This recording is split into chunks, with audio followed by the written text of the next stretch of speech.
Vipi?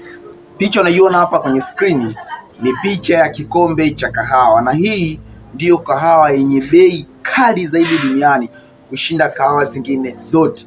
Inafahamika kwa jina la Black Ivory Coffee. Kahawa hii, kitu cha kipekee ambacho watu wengi wakijui, huwa inatengenezwa kwa kutumia digestion ya tembo.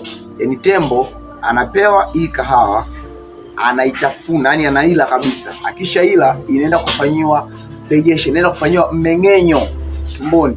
Baada ya kufanyiwa mmeng'enyo, tembo akishajisaidia, zile mbegu zilizobaki zimazima ndio zinachukuliwa kwenda kutumika kwenye kahawa hii.